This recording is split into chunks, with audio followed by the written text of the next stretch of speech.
الحمد لله ومبروك للأهلي الفوز الصعب جدا على بتروجيت 2-1.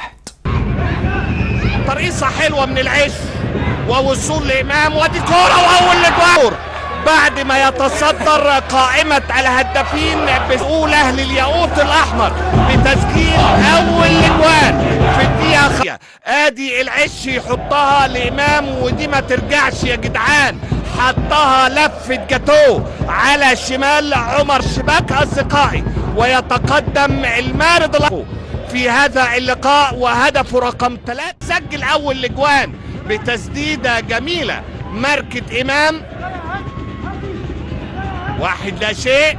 وآدي الرقصات ولقطة إمام وسعادة الشناوي لينا بينالتي لا يمكن حكم ما يحسبهاش، خطيرة جدا جدا. ادي امام بينطلق، امام رفع وشه وينطلق امام رفع وشه سبحان الله. ده غير في بينالتي تانية في روسية في دماغ العش اثناء الشوط الثاني والحكم مش تقدم عبد الله وضغط عبد الله، اتفتحت المساحة اوجد نفسه في مكان خطير، رفع وشه وجول.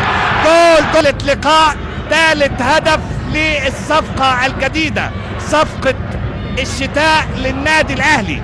اللاعب كل تاني اهداف النادي الاهلي في الدقيقة 67. بص شوف الحكاية وبص شوف الرواية، اداهاله خلص الاهلي. وثالث اهداف الصفقة الشتوية في بطولة الدوري المصري.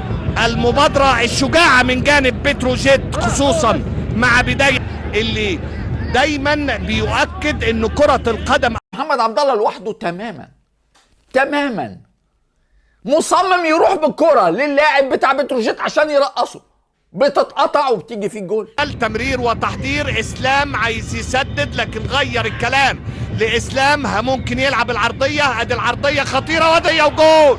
جول دقيقة 5 علشان كده بياخدوا تحية كبيرة برضه من اللاعب البديل اللي بينجح في التسجيل.